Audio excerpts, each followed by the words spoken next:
Salut les amis, c'est Ben de Gun Factory. Aujourd'hui, petite vidéo Moonstone. On va vous présenter un petit starter de faction, un mini starter contenu de 3 figurines. Je vais commencer avec les gobelins. Donc avec la petite boîte de Mushroom and Miami. A commencer avec le petit Stu, le mal de mer. Donc c'est un gobelin pirate. Il a 2 en mêlée. Il a une portée de mêlée de 3 pouces, ce qui est plutôt pas mal. Il a 4 en arcane et moins en esquive. Donc il a des stats pas trop mal. Il a une bonne allonge, mine de rien, parce que 3 pouces en mêlée c'est plutôt cool. Bon, on le voit bien sur la figue, il a une lance, donc c'est assez cohérent. Il va piquer d'assez loin. En équipement, en arme et en règle, il va avoir d'abord le harpon. Donc si ce personnage cause des dégâts de mêlée contendant ou tranchant, il va réduire les dégâts de -1.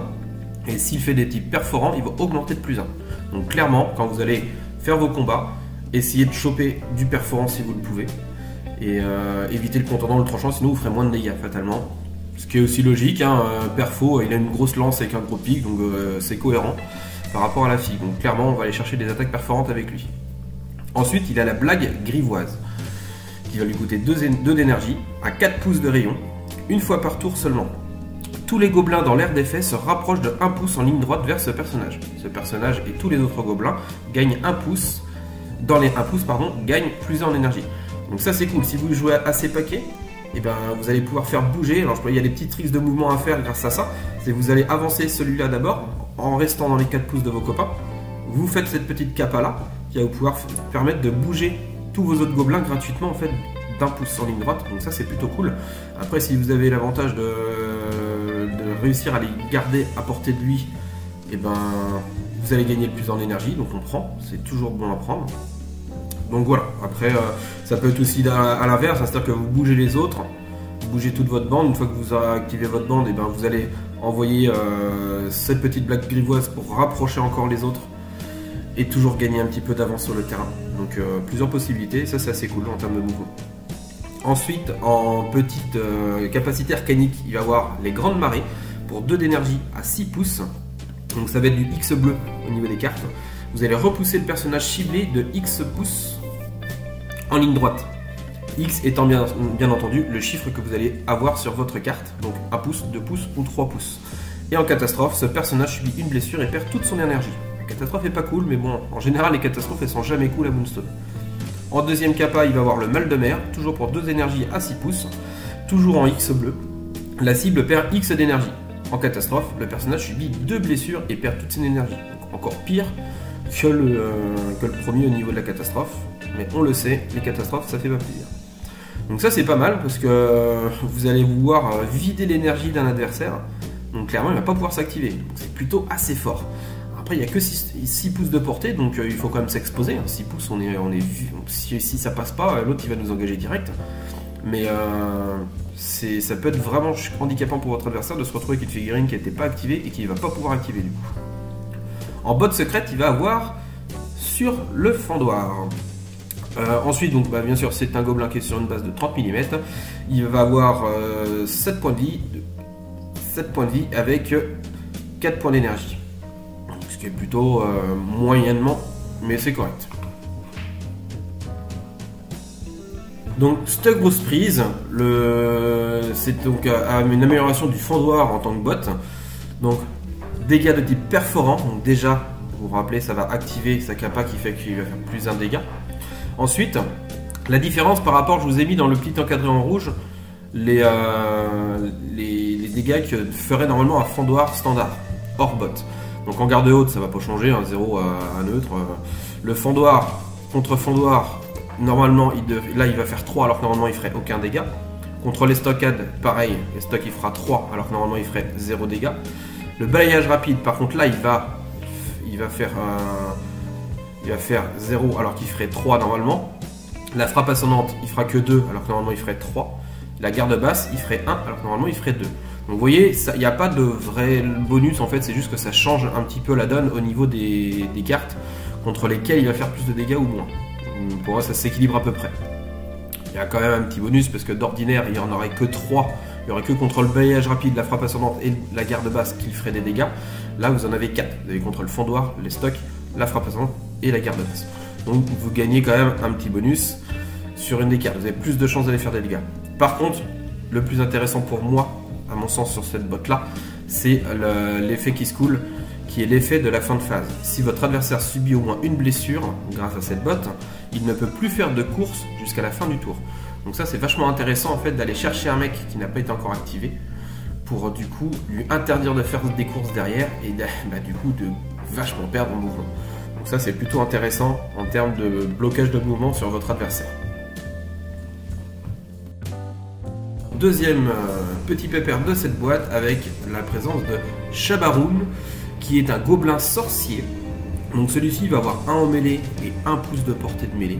C'est complètement logique, hein, c'est un sorcier, il n'est pas là pour mettre des buffs au corps à corps.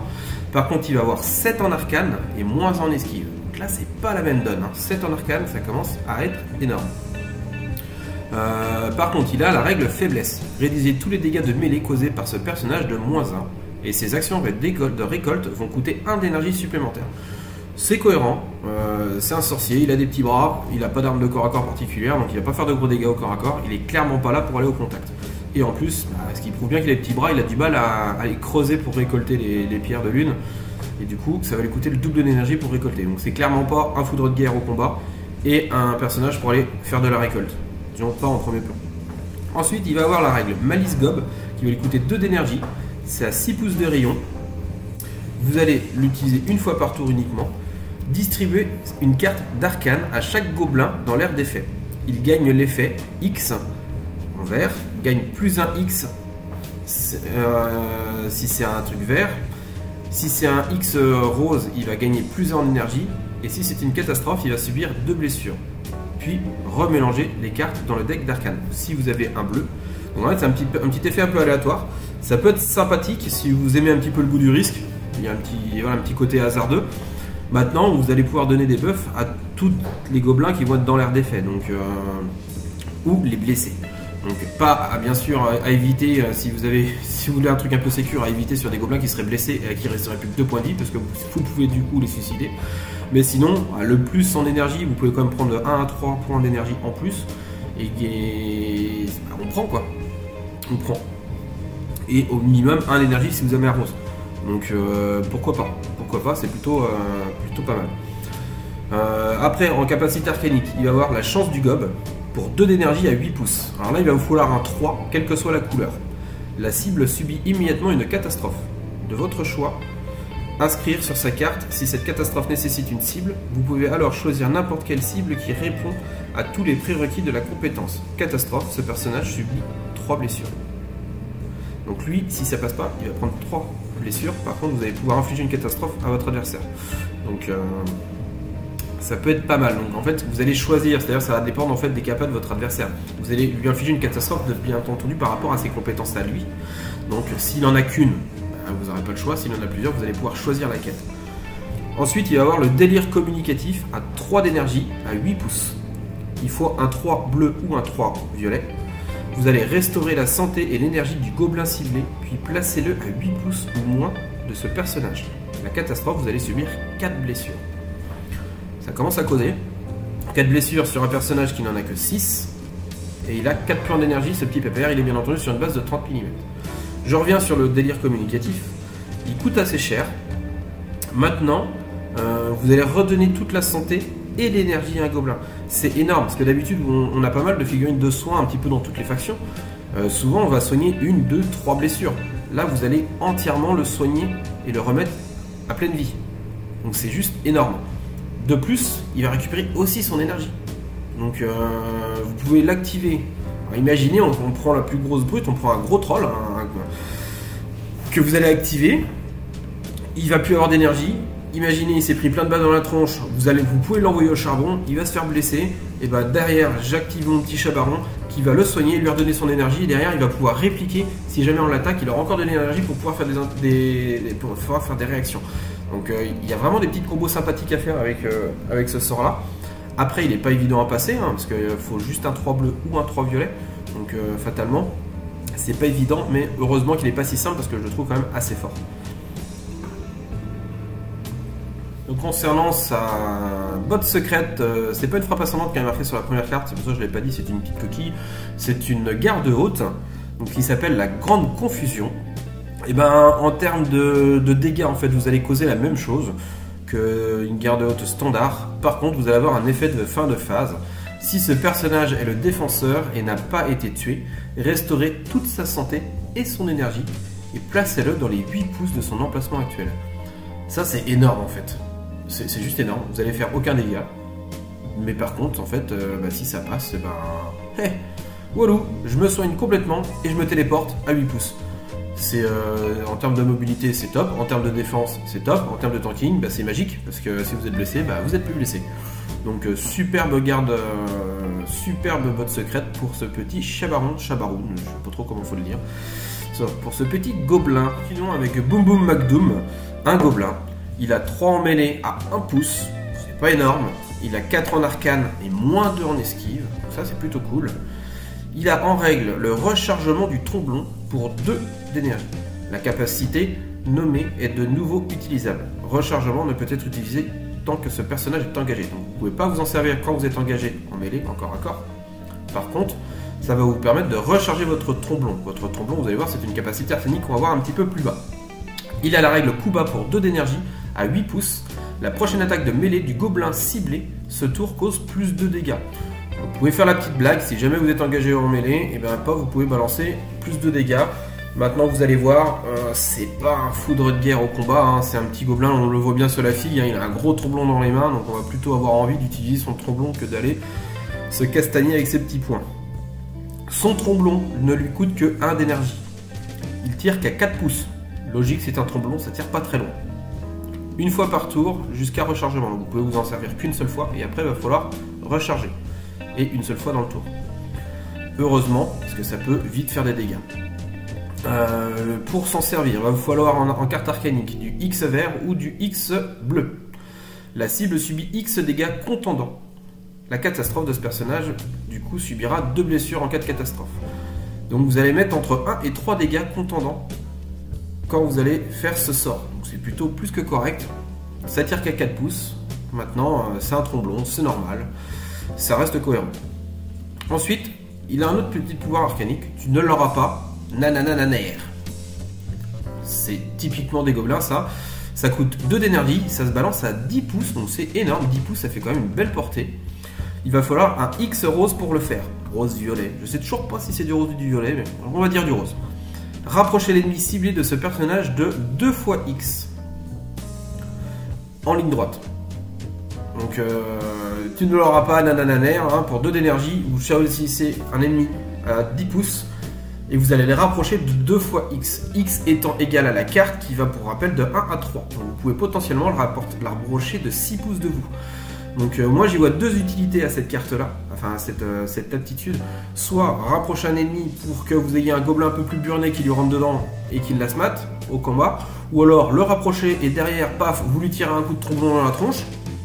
Ou alors, troisième possibilité, tout simplement vous le rapprochez de vous, là pas en mode agressif, mais plus pour l'empêcher d'aller prendre une pierre, ou alors pour protéger un de vos comparses qui était lui peut-être menacé par ce personnage ennemi. Donc il y a quand même pas mal de polyvalence avec cette petite capacité là, et beaucoup de possibilités pareil en termes de mouvement. Si on peut résumer un petit peu sur cette boîte là, vous avez vu il y a pas mal de trucs de mouvement à faire. Donc c'est du gobelin, c'est fourbe et agile, mobile. Donc c'est cool. En catastrophe pour ce pouvoir là, votre adversaire ne peut déplacer le modèle,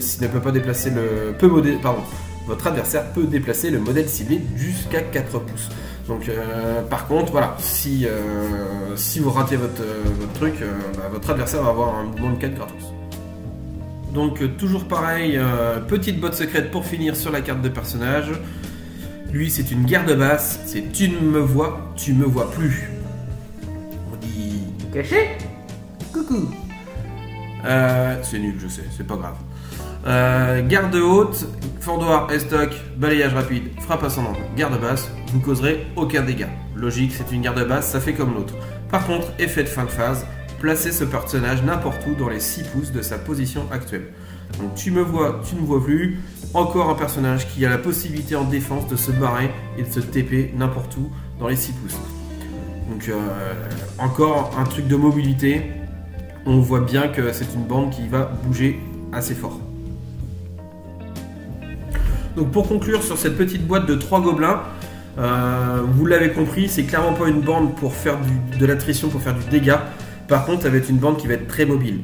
Ils ont tous des capacités entre leurs bottes secrètes, leur pouvoir arcanique pour bouger. Vous avez vu, il y en a un qui va vous permettre de bouger vos copains. Il y en a au moins 2 qui ont une botte secrète qui va pouvoir dire ok, je fais pas de dégâts, par contre je me casse et je me téléporte à 6-8 pouces. Ils ont beaucoup de tricks de mouvement. Ils peuvent comboter entre eux pour le mouvement. Par contre, il y a un peu de tir, très très courte portée, donc il ne faut pas trop compter dessus non plus pour dégommer du monde. Parce que la portée est tellement courte que vous n'allez pas faire des miracles sans être impacté. Maintenant, vu que vous avez les tricks de mouvement, vous pouvez vous exposer, tirer avec le petit Boom Boom Back Doom. Vous vous exposez, vous tirez et vous vous rebarrez grâce en défense. Après, il faut avoir la chance de choper les bonnes cartes. Si vous n'avez pas les cartes pour faire la botte secrète qui tombe, bah là, ça sent le pâté. Et mais sinon, voilà. Donc, je pense que c'est pas une bande qui est très très facile à prendre en main parce qu'il y a beaucoup de tricks de jeu en termes de mouvement. Après, Moonstone, c'est un jeu de mouvement principalement parce qu'il faut aller chercher les objectifs à la base. Donc, ça peut être une bande qui peut être très efficace pour ça. Maintenant, peut-être pas forcément évident à prendre en main parce que pas énormément de points de vie en règle générale. Assez fragile, ils n'ont pas d'armure, ils n'ont pas de choses comme ça défensives, donc ça peut assez vite tomber. Donc à se méfier et vraiment jouer sur la mobilité avec cette bande, ça c'est clairement leur point fort. Et ça peut être vraiment très très casse-pied pour votre adversaire parce qu'ils vont être vraiment compliqués à choper en fait. Dès qu'ils vont se faire choper, ils vont se TP à 6-8 pouces, ils vont bouger dans tous les sens. Donc ça peut être assez rigolo à jouer et assez casse-pied pour l'adversaire. J'espère que ça vous a plu et puis je vais reprendre du coup les vidéos un peu plus sur Moonstone. Et notamment dans ce sens-là, c'est plus facile quand on n'a pas d'adversaire sous la main pour vous faire des rapports de bataille. C'est pas évident. Maintenant, vous êtes les bienvenus. S'il y en a qui sont dans le secteur, moi je suis aux alentours du Mans. Vous êtes les bienvenus pour faire des rapports de bataille de Moonstone ou bien d'autres jeux, il n'y a pas de souci. Ou pour discuter sur des figurines comme ça, des petites vidéos de présentation de figues et tout ça. C'est cool à faire. Et ben je vous dis à plus, à la prochaine.